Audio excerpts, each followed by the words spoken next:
मूर्ति की चोरी। गांव की सुबह हमेशा एक विशेष शांति और ठंडक के साथ आती थी। सूरज की हल्की किरणें खेतों में चमकती थीं और पेड़ों की पत्तियों पर ओस की बूंदें मोतियों की तरह टिमटिमाती थीं। इस गांव का नाम था सुमेरपुर, जो अपने हरे भरे खेतों, छोटे छोटे तालाबों और पुराने मंदिरों के लिए जाना जाता था। सुमेरपुर के मंदिर की सबसे कीमती चीज थी श्री राम की विशालकाय मूर्ति। यह मूर्ति सोने और चांदी के मिश्रण से बनी थी और इसकी आंखों में सच्चाई और भक्ति की झलक थी। गांव वाले इसे अपनी आंखों की तरह मानते थे और पूजा अर्चना में दिन रात जुटे रहते थे। लेकिन इस सुबह गांव के लोगों ने कुछ अजीब देखा। मंदिर का दरवाजा खुला था और मूर्ति मौजूद नहीं थी। पूरा गांव हड़कंप में था। क्यों? कैसे? रामू, मंदिर के पुजारी, कांपते हाथों से पूछे। पुजारी जी, मूर्ति गायब है। सुनकर हर कोई स्तब्ध रह गया।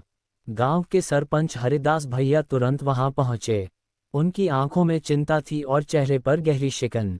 उन्होंने देखा कि मंदिर का ताला तो टूटा नहीं था, इसका मतलब चोरी करने वाला अंदर घुसकर चुपके से मूर्ति ले गया। ये किसी बाहरी आदमी का काम नहीं लगता, सरपंच ने गंभीर स्वर में कहा। किसी को गांव के अंदरूनी रास्तों और मंदिर की आदत पता होगी।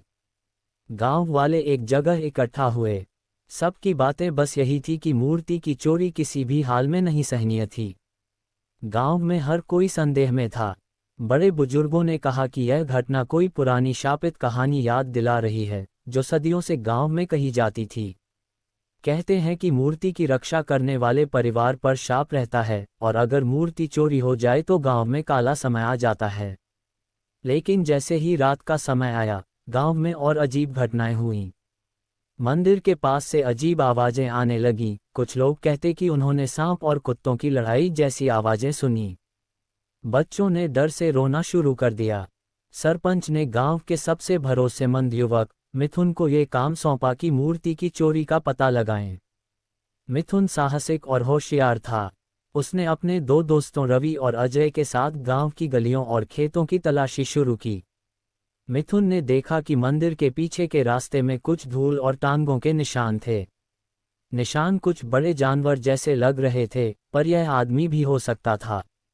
ये निशान सीधे पुराने खंडहर वाले घर की ओर जाते हैं, मिथुन ने कहा। रवि ने डरते हुए पूछा, क्या हम वहां जाएं? वह जगह तो हमेशा से सुनसान और डरावनी मानी जाती रही है। अगर हमें मूर्ति चाहिए तो डर को पीछे छोड़ना होगा, मिथुन ने गंभीर स्वर में कहा। अगले दिन तीनों युवक खंडहर की तरफ बढ़े। रास्ते में उन्होंने देखा कि कुछ अजीब निशान मिट्टी में गहरे थे, जैसे किसी ने भारी वस्तु खींची हो। खंडहर तक पहुंचते ही तीनों युवक चुप हो गए। वहां हवा में अजीब सन्नाटा था। पुराने मकान की दीवारें टूटी हुई थीं और जगह जगह मकड़ियों के जाले और पुराने बर्तन पड़े थे। मिथुन ने धीरे से कहा, देखो, ये निशान यही खत्म नहीं हुए। ये कहीं और जा रहे हैं। रवि ने डरते हुए कहा, मैं लौटना चाहता हूँ। ये जगह मेरे खून को जमा रही है। अजय ने उत्सुक होकर कहा, नहीं रवि, अगर हम मूर्ति नहीं ढूंढे तो पूरे गांव का नुकसान होगा। जैसे ही वे अंदर गए, उन्होंने देखा कि मकान के अंदर एक छोटी सी तहखाने जैसी जगह थी। उसमें कुछ पुराने सामान और धूल के ढेर पड़े थे। यहीं पर कोई छिपा हुआ होगा, मिथुन ने कहा।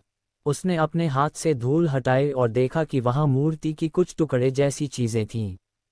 तभी उन्होंने सुना कि तहखाने के पीछे से हल्की आवाज आ रही थी, जैसे कोई कुछ बड़बड़ा रहा हो। शायद कोई और भी यहाँ छिपा है, अजय ने कहा। मिथुन ने धीरे से कहा, हम आगे बढ़ते हैं, लेकिन चुपचाप। अगर चोर सच में यही है तो हमें सावधान रहना होगा। जैसे ही वे आवाज की ओर बढ़े, उन्होंने देखा कि एक आदमी मूर्ति के कुछ हिस्से के साथ छिपा हुआ था। आदमी ने उन्हें देखते ही हाथ जोड़ दिए और रोने लगा। कृपया मुझे माफ कर दो, मैं मजबूर था, उसने कहा। आदमी का नाम था धीरज।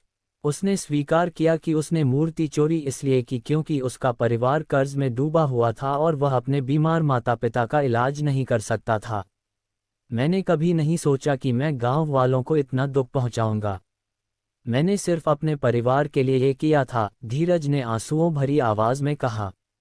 मिथुन ने गंभीर होकर कहा, धीरज, हम तुम्हारे दर्द को समझते हैं, लेकिन चोरी का तरीका गलत था।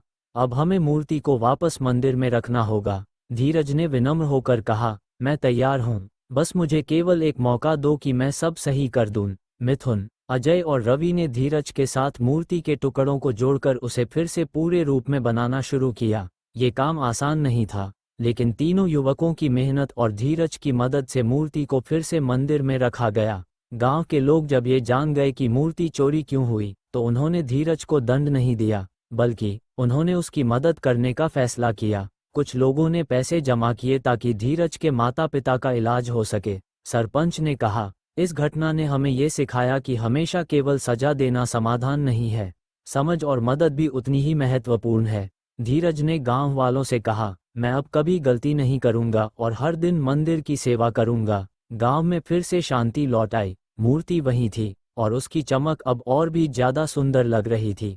मिथुन, अजय और रवि ने महसूस किया कि सच्ची वीरता केवल डर का सामना करने में नहीं, बल्कि दूसरों की मदद करने और समझने में है।